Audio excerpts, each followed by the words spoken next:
Hi! Gusto ko lang i-share ang naranasan ng pinsan ko. Nangyari ito sa isang sikat na beach sa La Union, pero hindi ko nasasabihin ang eksaktong lugar. Huwag mag-alala sa mga mahilig mag-surfing. Hindi ito sa San Juan. Nangyari ito noong nakaraang taon. Nagkayayaan ang mga kamag-anak ko sa Manila na umuwi sa probinsya namin sa La Union para mag-undas at bisitahin ang isa kong tito na may sakit. Ako? Hindi na ako sumama kasi may iba akong lakad. Fast forward. Nasa bahay ako noon kasama ang tito ko. Kaming dalawa lang naiwan dahil umuwi na ang lahat sa La Union. Tanghali noon nang tumawag ang tita ko mula sa probinsya. Sabi niya baka gabi na sila makakauwi ng Manila. Nalunod daw kasi ang pinsan ko at nasa ospital siya ngayon. Nagulat ako, pero agad niyang sinabing okay na ang pinsan ko.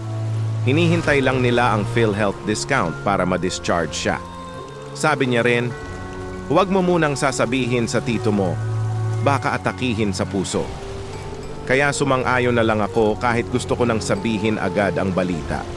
Nang makabalik sila sa Manila, kinuwento nila ang nangyari sa beach.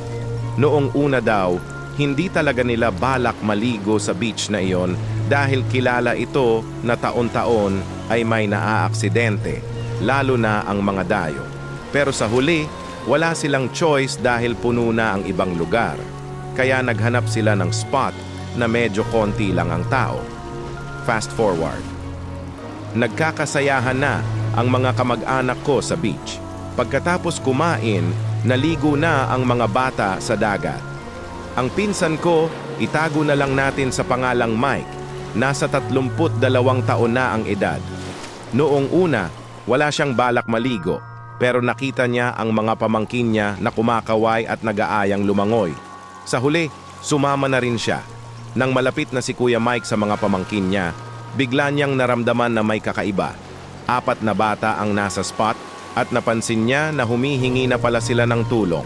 Kitang-kita na nila na mukhang nakainom na ng tubig at nanghihina na ang mga pamangkin niya.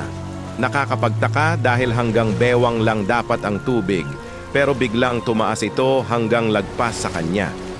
Sinubukan niyang sagipin ang mga bata, pero pati siya ay natangay ng malalakas na alon na patuloy na humihila pababa. Sa puntong iyon, pilit niyang itinutulak ang mga pamangkin pabalik sa mababaw na parte.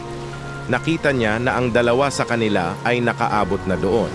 Sa gitna ng pakikipaglaban sa alon, naisip niyang baka iyon na ang katapusan niya.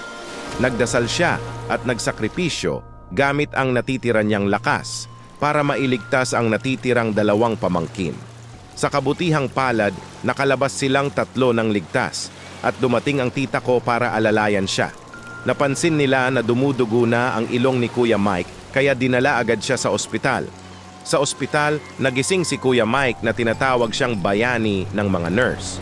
Sinagip niya raw ang hindi lang isa, kundi 4 na pamangkin niya. Sinabi ng mga nurse na may 3 iba pa ang namatay sa beach na iyon sa mga nagdaang araw. Kaya may naka-standby na ambulansya sa lugar. Nang dumating ang isa naming tito na malapit lang sa beach, galit na galit siya sa tita ko at sinabing dapat sinamahan siya para maiwasang mapunta sa mapanganib na lugar. Ayon sa mga taga roon, ang unang biktimang tao sa beach na iyon ay isang dayuhang sundalo at may sumunod pang isang nanay at bata. Buti na lang at ligtas sila. Thank God, hindi niya hinayaan na may masamang mangyari sa mga pamangkin ko at sa pinsan kong bayani. Salamat sa pakikinig. Hindi ko akalaing hahaba ito ng ganito.